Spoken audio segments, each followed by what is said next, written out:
When people want you gone, they don't always come out and say it. They don't wave a flag or announce their intentions. Instead, they chip away at your sense of worth, your belonging, and your place in their world. The most dangerous part is that these behaviors can be so subtle you start questioning yourself before you question them. Today, I want to name these behaviors because when you name them, you strip them of their power. When someone wants you gone, the very first thing they do is not dramatic. It's not a fight. It's not an explosion. It's not even words. It's absence.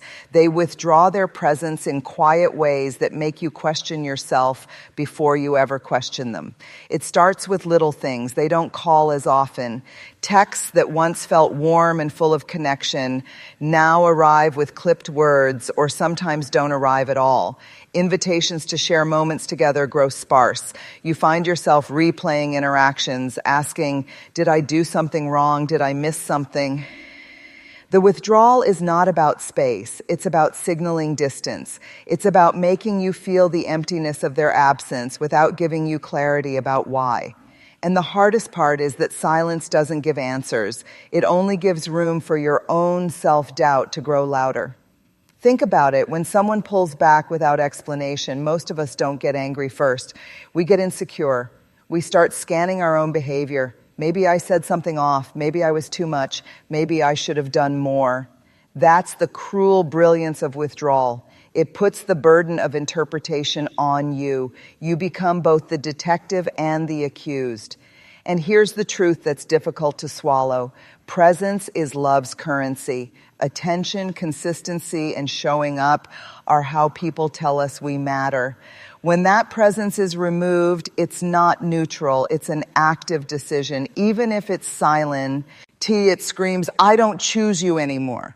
Let me say this clearly. You are not crazy for noticing someone's absence. You are not needy for feeling the shift in their energy. Human beings are wired for connection. We know when the people we care about stop showing up for us.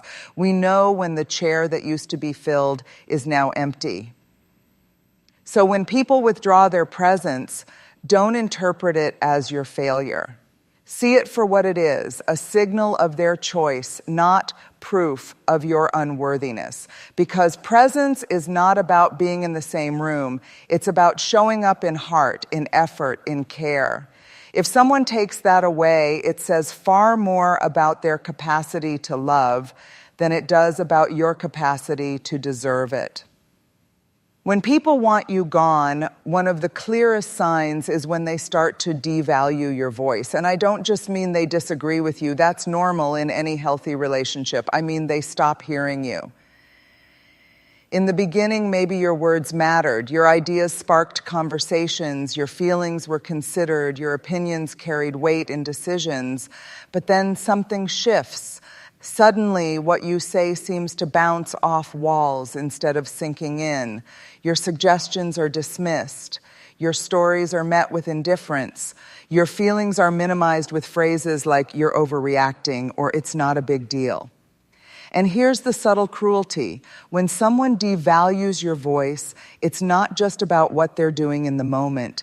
It's about making you doubt your own truth. If you speak up and they ignore it, you start to wonder, maybe what I feel doesn't matter. Maybe I should just keep quiet. Over time, you shrink, you edit yourself, you silence parts of who you are just to avoid the ache of being disregarded. I want to pause here and say this. Your voice is sacred. It carries not just words, but your story, your identity, your truth. When people devalue it, they're not just dismissing noise, they're dismissing you. There's also another layer. Sometimes this dismissal is strategic. When people want you gone, they often stop, engage it. When people want you gone, they don't always slam the door shut. Sometimes they simply build walls you can't see, but you can feel. You know it's happening when conversations that used to be open and flowing suddenly feel guarded. They answer with short replies, they keep their emotions locked tight, and they stop letting you in on the little details of their life. What used to feel like an open window into their world now feels like a wall of glass. You can see them, but you can't reach them. This is one of the most confusing experiences because the person is still there. They may sit across from you, smile at the right moments, even say all the polite things. But deep down, you know there's distance. Emotional intimacy, which once held you close, begins to vanish. It's like being in the same room but on opposite planets. The danger of invisible walls is that they make you question reality. You start wondering, am I imagining this? Did I do something to cause this shift? Why do I feel further away even when we're standing side by side? These are the questions people ask when they sense disconnection but can't see the bricks being stacked. And here's the painful truth. Walls are easier to build than bridges. When someone no longer wants you in their life, they don't always say it out loud. They simply stop letting you in. They protect their inner world from you, not to preserve the relationship, but to quietly dismantle it. But let me pause here and say this. Invisible walls are not always about your worth. Sometimes they are about another person's fear of vulnerability, their inability to face truth, or their resistance to honesty. When people want you gone, instead of giving you clarity, they build distance, because distance doesn't require accountability. Yet, for the person on the other side, it feels like rejection wrapped in politeness. You're left knocking. G on doors that don't open, waiting for conversations that never arrive, trying to scale walls that were never meant to let you in. And that is exhausting. So if you've ever felt someone's invisible walls rising between you, know this: it's not weakness to notice it. It's not neediness to want closeness. It's simply human. And recognizing the wall is the first step to reclaiming your own power. Because once you see it for what it is, a deliberate barrier, you stop blaming yourself for not being able to break through. One of the most painful things people do when they want you gone is that they rewrite the story of your relationship. And I don't mean the story changes because you both grow and evolve. That's natural. I mean they deliberately edit the past, turning shared memories into something different, something smaller, something that makes you feel like what you lived through together wasn't real at all. It usually starts subtly, the joyful moments you remember vividly, laughter in the car, nights when you stayed up talking about dreams, moments of deep connection, suddenly disappear from their narrative. They don't mention them anymore. Or worse, they reinterpret them as meaningless. What was once special to you now sounds, in their words, like something trivial, accidental, or forgettable. Then it deepens. The times you struggled together or the seasons when you carried each other are reframed as evidence of your flaws. Instead of remembering how you showed up for them, they remember how you fell short. Instead of recalling the way you tried, they highlight the times you failed. Slowly, they erase the good and inflate the bad until the entire story feels distorted. This tactic is devastating because it makes you question your own memory. You wonder, did I imagine how good it was? Was I the only one who felt those moments? Was I blind to the truth the whole time? And when you begin doubting your own story, you start doubting your own heart. That's the cruelest part. Rewriting the story doesn't just erase the past, it destabilizes your present. But lie. When people want you gone, they often don't push you away with open cruelty. That would be too obvious. Instead, they do something far more calculated. They spread subtle poison. This doesn't always look like dramatic lies or public attacks. Sometimes it's much smaller, almost invisible at first. It shows up in the way they drop hints in conversations with others, planting little seeds of doubt about you. It shows up in the half-truths they tell, where they carefully emphasize your mistakes but conveniently erase your efforts.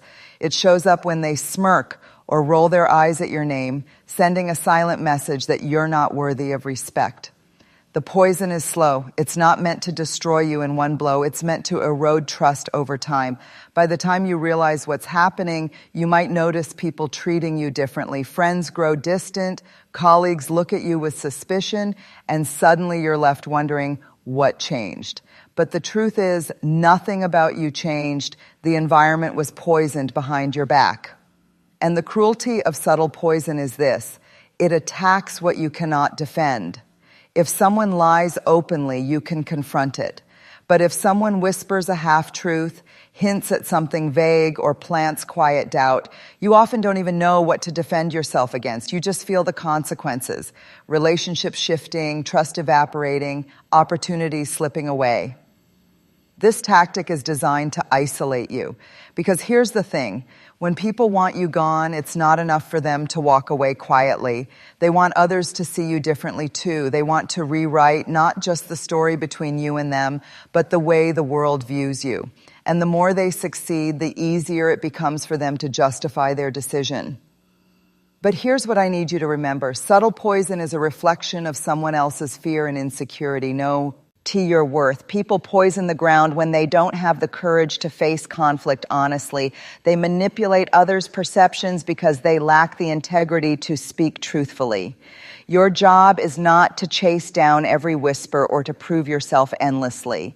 Your job is to keep living with enough integrity, kindness, and strength that the poison eventually reveals itself for what it is: small, bitter, and rooted in someone else's brokenness.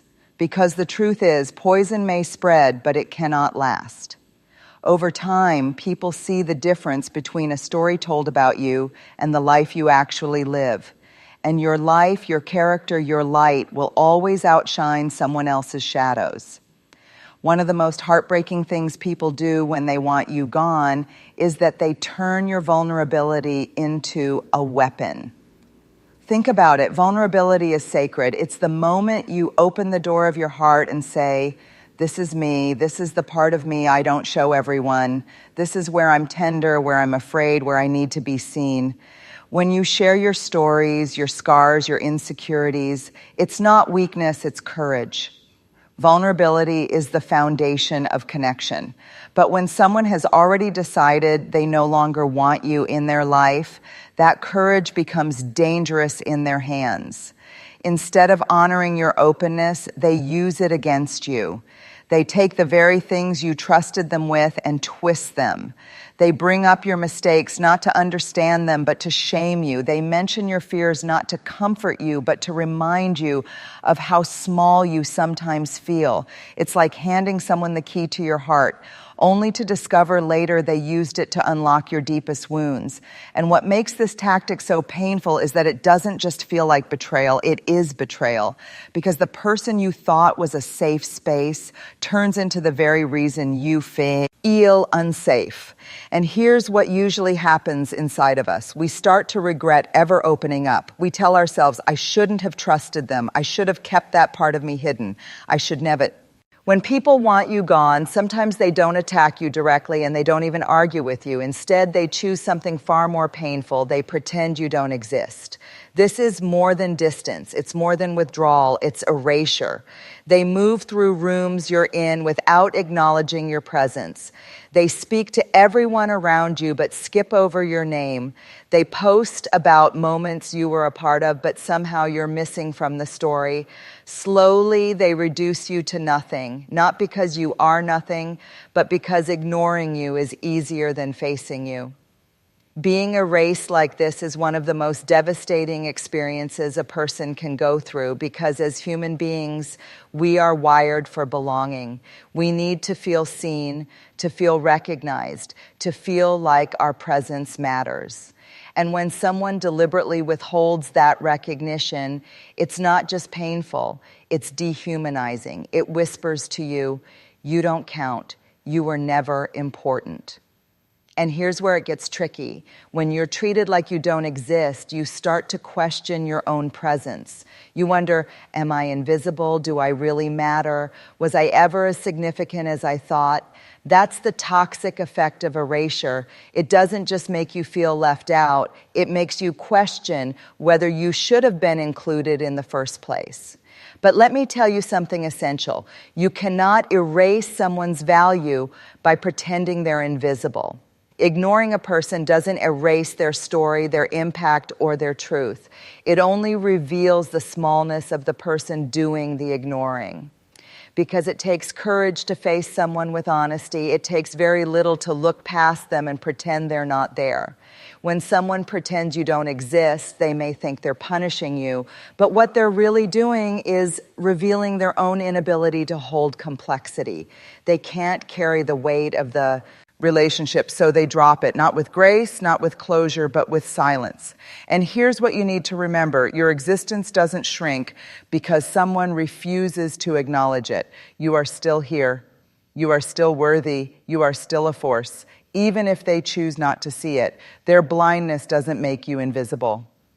The last and perhaps the most painful sign that people want you gone is this: they celebrate your absence.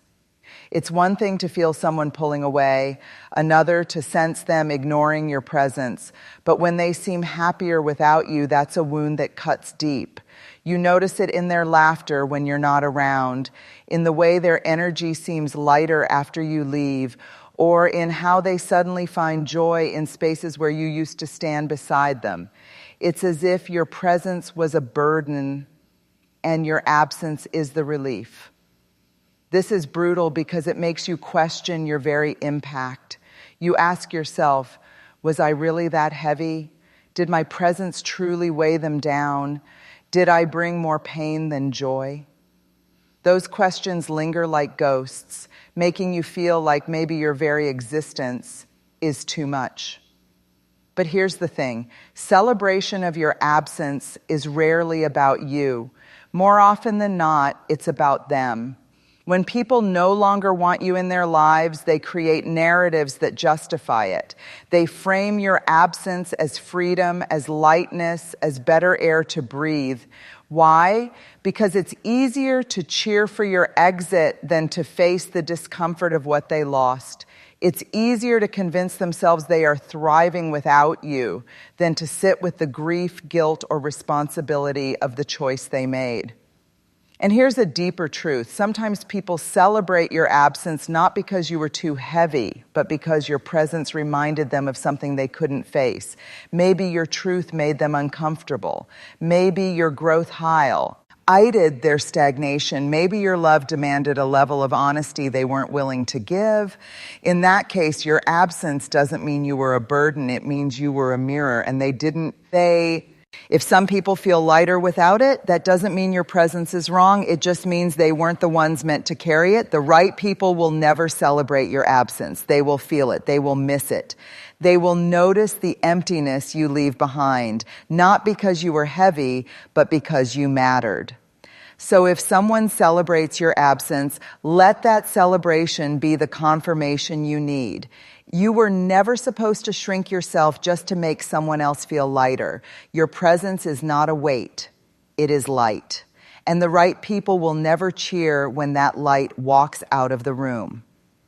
When people want you gone, they rarely announce it. Instead, they leave a trail of quiet behaviors, withdrawn presence, silenced voices, invisible walls, rewritten stories, subtle poison, exploited vulnerabilities, deliberate erasure, and even celebration of your absence. And if you're not careful, every one of these things can trick you into believing the lie that you are unworthy of love, belonging, or presence.